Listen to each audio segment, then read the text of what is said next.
Indian idol season 3 के विजेता और अभिनेता प्रशांत तमांग का 43 साल की उम्र में निधन हो गया। दिल्ली स्थित आवास पर तबीयत बिगड़ने के बाद उन्हें अस्पताल ले जाया गया, जहां डॉक्टरों ने उन्हें मृत घोषित कर दिया। बताया जा रहा है कि उन्हें स्ट्रोक आया था। दिल्ली पुलिस के मुताबिक तबीयत बिगड़ने के बाद प्रशांत तमांग की पत्नी उन्हें इलाज के लिए माता चानन देवी अस्पताल ले गई, जहां डॉक्टर ने उन्हें मृत घोषित कर दिया। हम प्रशांत तमांग की पोस्टमार्टम रिपोर्ट का इंतजार कर रहे हैं, उसके बाद ही कुछ कह सकेंगे।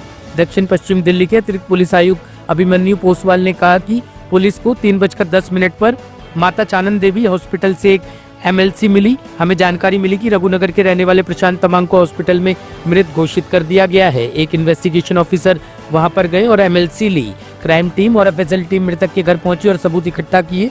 डेड बॉडी को पोस्टमार्टम के लिए DDO हॉस्पिटल भेजा गया है ताकि मौत की वजह पता चल सके। आज 3:10 पे MLC रिसीव हुई थी माता चनन देवी हॉस्पिटल से, जहां पे हमें इन्फॉर्मेशन मिली कि प्रशांत तमांग जो कि रेजिडेंट है रघुनगर के सागरपुर थाने के जुरिस्डिक्शन के, उनको ब्रॉड डेड डिक्लेयर करा था हॉस्पिटल के अंदर। इमीडिएटली हमारा जो IO था थाने का, उसने विज़िट किया, MLC रिसीव करी। क्राइम टीम और FSL की टीम जो डिजीज़्ड का जो एड्रेस था उनका रेजिडेंस, उस पर विज़िट करा।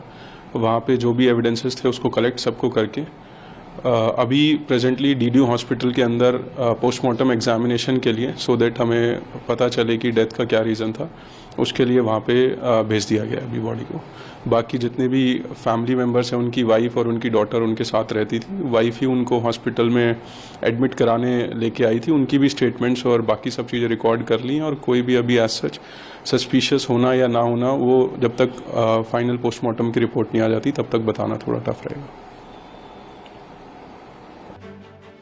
राजधानी दिल्ली में एक बेहद गंभीर और चौंकाने वाला डिजिटल फ्रॉड सामने आया है, जिसमें दक्षिण दिल्ली के ग्रेटर क्लास 2 इलाके में रहने वाली 77 वर्षीय NRI महिला इंदिरा तनेजा और उनके पति ओम तनेजा को साइबर ठगों ने अपना शिकार बनाया। साइबर अपराधियों ने दंपत्ति को डिजिटल गिरफ्तारी का झांसा देकर 24 दिसंबर 2025 को 14.85 करोड़ रुपए की धोखाधड़ी की। पीड़ितों ने बताया कि ठगों ने खुद को दूरसंचार अधिकारी और पुलिस अधिकारी बताकर फर्जी कॉल और वीडियो कॉल के माध्यम से उन्हें फंसाया। इन लोगों ने दंपत्ति पर मनी लॉन्ड्रिंग का आरोप लगाया और गिरफ्तारी की धमकी दी। ठगों ने कॉल को कथित तौर पर मुंबई के कोलाबा पुलिस स्टेशन से जोड़ा, जहां एक फर्जी IPS अधिकारी ने वीडियो कॉल के जरिए गिरफ्तारी की धमकी दी। उन्होंने बैंक खातों के वेरिफिकेशन के नाम पर दंपत्ति से बड़े पैमाने पर पैसे ट्रांसफर करवाए। पुलिस ने इस मामले में शिकायत दर्ज कर मामले की जांच शुरू कर दी है। कि हमारे से चीटिंग हुई है, हमारा सारा पैसा निकाल लिया गया, और मेरे को 24 दिसंबर को कॉल आई कोई 12 बजे, और उन्होंने बोला कि आपके फ़ोन हम काट रहे हैं, 2 दिन में आपका फ़ोन कट जाएगा। मैंने कहा क्यों? कहते हैं नहीं, आपने हमारे कोई 26 कंप्लेंट आई हुई हैं कि आपके फ़ोन से अश्लील कॉलें जा रही हैं और वीडियोस जा रहे हैं, और आप मनी लॉन्ड्रिंग में भी इन्वॉल्व हैं, तो आपके ऊपर तो FIR है, आपके ऊपर तो FIR है। तो मैंने कहा ये क्या क्या आप कह रहे हैं, कौन सा नंबर? तो उन्होंने जब नंबर दिया, मैंने कहा ये मेरा नंबर है ही नहीं, आप क्या कब बोल रहे हैं? आई डोंट नो क्या आपका नंबर है कि नहीं, पर आपके नाम से है, और आपने उधर मुंबई कैनरा बैंक में बहुत पता नहीं कितने लाख वो मनी लॉन्ड्रिंग में लगाए हैं, तो आपको तो ये FIR हो गया है, आपको मैं पुलिस डिपार्टमेंट से कनेक्ट करते हैं। तो कोलाबा पुलिस डिपार्टमेंट के साथ उन्होंने मेरे को कनेक्ट कर दिया वीडियो कॉल पे। हाँ, मतलब वीडियो, पहले ऑडियो कॉल थी, वीडियो कॉल पे। तो ये जो कोलाबा के पीछे सिंबल लगा हुआ बड़ा, दैट पुलिस डिपार्टमेंट, ये वो पूरा पुलिस का सिंबल कॉन्स्टेंटली आता था, और उसके और उन्होंने वो सिंबल 15 दिन रहा वीडियो। तो उन्होंने बोला कि मैं विक्रांत IPS ऑफिसर विक्रांत सिंह राजपूत हूँ, और मैं अपना रैंक भी बताया मेरे को। कहते मैम आपको पता है कि बैंक अकाउंट कैसे खोलते हैं? मैंने कहा हाँ मेरे को आइडिया है, तो पर मेरे हस्बैंड के साथ होती हूँ, तो हमने कभी अकेले मैंने कभी कोई बैंक खोला नहीं हो, और मुंबई में तो मैं गई भी नहीं हूँ, तो मैंने वहाँ पे कैसे खोला? पर आपको पता है कि आपके थंब इम्प्रेशन भी वहाँ पे हैं, और आपका आधार कार्ड, पैन कार्ड, ये कार्ड आपने कहीं छोड़ा है, कहीं रखा है कहीं? मैंने कहा नहीं, मेरे पास हमेशा होते हैं।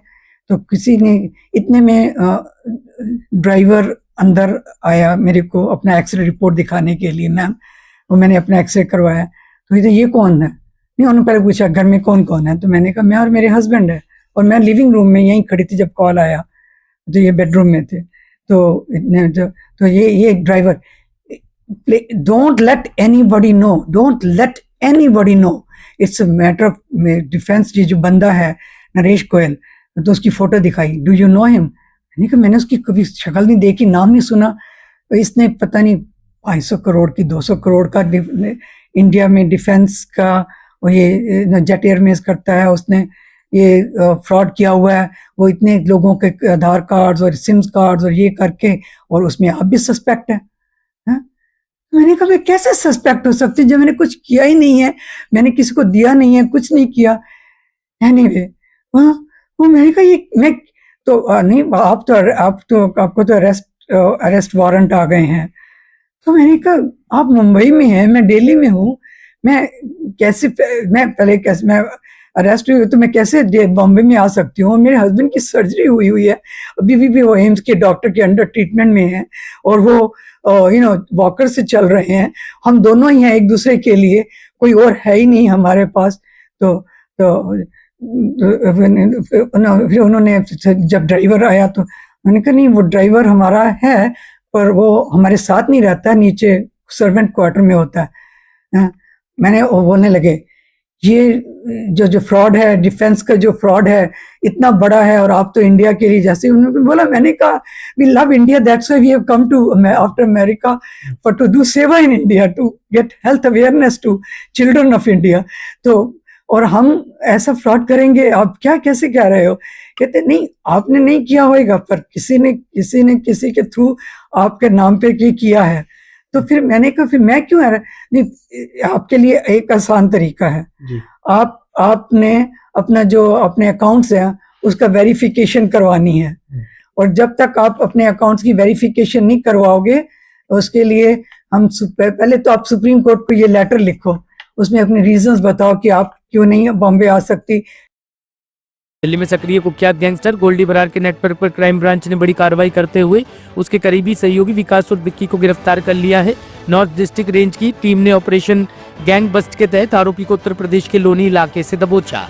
पुलिस के अनुसार विकास उर्फ विक्की दिल्ली, हरियाणा, राजस्थान और महाराष्ट्र में दर्ज 18 आपराधिक मामलों में शामिल रहा है, और कई मामलों में उसे उद्घोषित अपराधी भी घोषित किया जा चुका था। लंबे समय से फरार चल रहा ये बदमाश कानून व्यवस्था के लिए बड़ी चुनौती बना हुआ था।